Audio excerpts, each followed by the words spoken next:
Hello everyone. आज हम बात करेंगे effects and control of noise pollution. So basically noise pollution क्या होता है? जब इतना हाई डेसिबल का साउंड प्रोड्यूस होता है जो हमारा ह्यूमन कंफर्ट और ह्यूमन में जो भी हम एक्टिविटीज कर रहे हैं उसको डिस्टर्ब करने लगे, एनिमल्स को भी इफेक्ट करे, हमारे एनवायरनमेंट को भी इफेक्ट करता है, तो उसे बोलते हैं noise pollution. So these are some of the common effects of noise pollution. तो सबसे पहला होता है हियरिंग लॉस। हियरिंग लॉस का मतलब सुनने की जो हमारी क्षमता है वो कम हो जाती है। सो बेसिकली क्या होता है, एकदम लाउड नॉइज जब आता है तो हमारे जो ईयर के अंदर जो फाइन हेयर सेल्स होते हैं उसको डैमेज होता है। तो vibration of this hair cell is responsible for hearing of the sound. और जब यही हेयर सेल्स ही जो हमारे डैमेज हो जाएंगे तो हमारा जो सुनने की क्षमता है उसमें थोड़ा लॉस होगा। So basically hearing loss two type के हो सकते हैं. First which is called as NITTS. Full form is noise induced temporary threshold shift. And दूसरा होता है NIPTS, that is noise induced permanent threshold shift. So हमारा सुनने का एक पर्टिकुलर थ्रेशोल्ड लिमिट होता है। अगर वो थ्रेशोल्ड लिमिट में थोड़ा सा शिफ्ट होता है और टेम्पररीली अगर हियरिंग लॉस हो जाता है, मतलब जितना हम पहले एक पर्टिकुलर साउंड क्रिएट हो रहा है तो हम उसको सुन सकते हैं, तो उससे ज्यादा अभी साउंड आएगा तो ही हम सुन सकते हैं for the temporary time period. तो शॉर्ट ड्यूरेशन के लिए जब एकदम हाई इंटेंस नॉइज जब हमारे कान को सुनाई देता है तो वो टेम्पररी हमारा थ्रेशोल्ड थोड़े टाइम के लिए शिफ्ट हो जाता है, उसे बोलते हैं NITTS.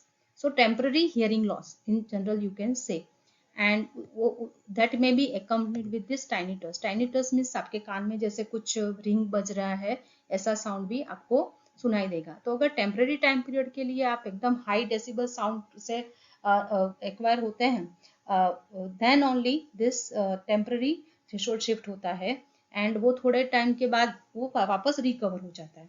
नेक्स्ट होता है परमानेंट हियरिंग लॉस।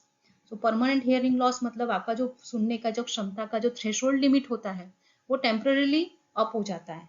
मीन्स पहले जो सुन सकते थे उससे अभी हायर वाइब्रेशन का साउंड आएगा या हायर डेसिबल का पर्टिकुलर फ्रीक्वेंसी होगी तो ही आप सुन सकते हो, और परमानेंट हियरिंग लॉस नॉर्मली होता है। सो जनरली 80 डेसिबल से कम का साउंड अगर आता है तो जनरली परमानेंट हियरिंग लॉस नहीं होता है, टेम्पररी इफेक्ट होता है।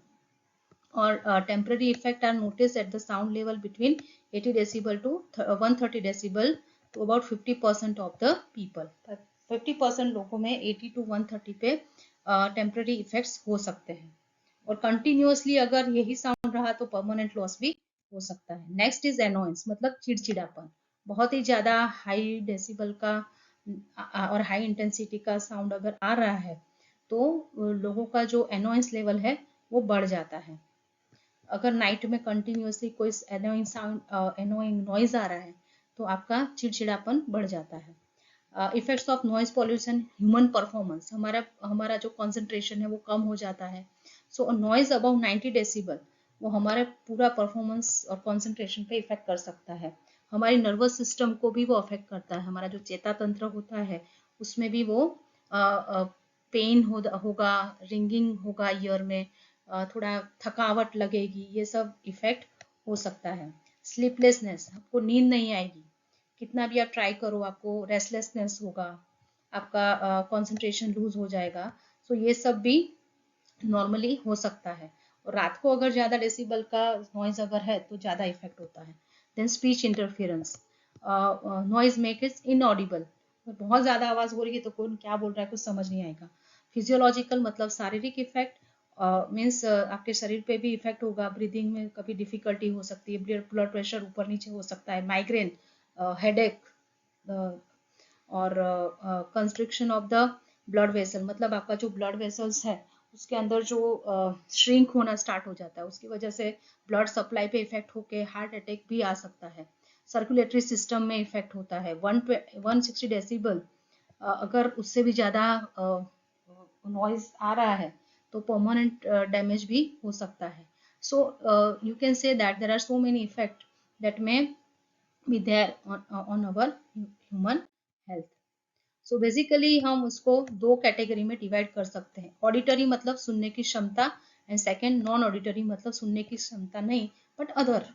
सो सुनने की क्षमता में auditory fatigue and NITTS temporary hearing loss and permanent hearing loss, deafness आप बोल सकते हैं. और नॉन ऑडिटरी मतलब सुनने की क्षमता से अलावा हाई ब्लड प्रेशर होना, हेडेक होना, एनोएंस, स्ट्रेस होना, interfere with the verbal communication, ये सब आप उसमें डाल सकते हैं. So basically two effect, auditory and non-auditory effects. So this is the pyramid of health effect that was given by WHO according to its severity. So more number of people, they are affected by this noise pollution and they are feeling disturbance. जो भी काम कर रहे हैं, एनोएंस, चिड़चिड़ापन, sleep में disturbance, थोड़े कम लोगों को स्ट्रेस होता है, थोड़े उससे भी कम लोगों को blood pressure, cholesterol, blood clotting वगैरह का प्रॉब्लम हो सकता है. इंसोम्निया मतलब रात को नींद ना आना, कार्डियोवैस्कुलर डिजीज, और एक एक्सट्रीम केस इट में रिजल्ट इन मोर्टालिटी मतलब इंसान मर भी सकता है बट दैट इज नंबर थोड़े कम है. सो जैसे इंसान को इफेक्ट होता है वैसे एनिमल्स को भी इफेक्ट होता है. उनका हियरिंग लॉस, वो भी डिस्टर्ब होते हैं मेंटली, फिजिकली. उनके अंदर एक एबिलिटी होती है कि एनवायरमेंट के साइंस वो लोग मतलब कभी जैसे अर्थक्वेक आने वाला हो या फिर कुछ भी हो तो उनको कुछ साइंस मिलते हैं, तो उसमें भी वो उनका थोड़ा डिस्टर्बेंस होता है. उनको भी साइकोलॉजिकल बिहेवियरल इफेक्ट होता है. बर्ड्स वगैरह होते हैं तो बहुत ज़्यादा साउंड नॉइज आ रहा है तो वो भी माइग्रेशन कर जाते हैं, तो इकोलॉजिकल इफेक्ट भी होता है. प्लांट्स के ग्रोथ पे भी इफेक्ट होता है और even damage to material that may be also possible. So it's not only affecting human but animals, plants and materials को भी effect होता है. So here you can see each and every one, they are affected by this noise pollution. So how to control this noise pollution? So उसको control करने के 3 points हैं जहाँ पे हम उसको कंट्रोल कर सकते हैं. सबसे पहला सोर्स जहाँ से वो नॉइज निकल रहा है. सेकेंड इज पाथ जहाँ से वो प्रोपोगेट हो रहा है. थर्ड इज रिसीवर जो उसको रिसीव कर रहा है. तो अगर हमको सोर्स पे कंट्रोल करना है तो हमको हमारा जो वर्किंग मेथड है उसको हमको इम्प्रूव करना पड़ेगा.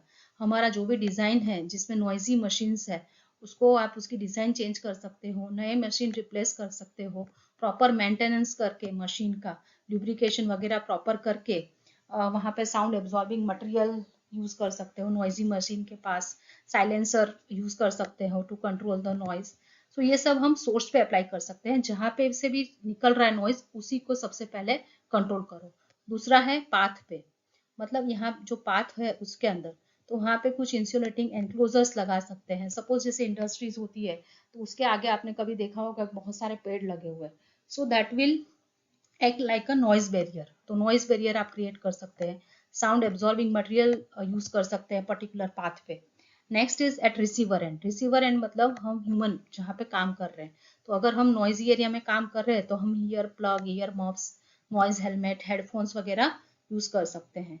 जब भी कोई मशीन काम में नहीं आ रही तो उसको टर्न ऑफ कर सकते हैं. हमारे वर्क शेड्यूल को चेंज कर सकते हैं at a particular receiving end. So 3 ways in which we can control source, path and receivers end. Other than that what we can do, zoning कर सकते हैं. बहुत ही हाई नॉइजी एरिया होता है इंडस्ट्रियल एरिया या फिर बस स्टैंड वगैरह, railway station, उसको साइलेंस जोन से दूर रख सकते हैं, रेजिडेंशियल जोन से दूर रख सकते हैं. देन साउंड इंसुलेशन, जब भी हम कंस्ट्रक्शन करते हैं, विंडोज है, देन अदर दिस उसके जो विंडोज के जो फ्रेम्स वगैरह होते हैं, फ्लोर, सीलिंग, वॉल, उसमें insulating material, sound insulating material use कर सकते हैं. Planting of trees and shrubs, so along the road, hospital, educational institute, वो भी नॉइज पॉल्यूशन को थ्रू पाथ उसको कम कर सकते हैं. लेजिस्लेटिव मेजर्स मतलब रूल्स एंड रेगुलेशंस थोड़ा स्ट्रिक्ट कर सकते हैं. जो भी डेसिबल साउंड्स का लिमिट दिया गया है for the silence zone and other zone that are to be strictly followed. Minimize the use of loudspeaker near the silence zone, then banning on the pressure horns in the automobiles, then framing a separate noise pollution act. In our India we are having EPA, that is Environmental Protection Act. उसी के अंदर noise के rules and regulations दिए गए हैं. noise के लिए कोई separate act नहीं है. So it is very essential nowadays looking to this noise pollution condition and how it is affecting all the people, animal and all. We should have some separate act for noise pollution, and it should be applied strictly. Then only we will be able to control this noise pollution. Thank you.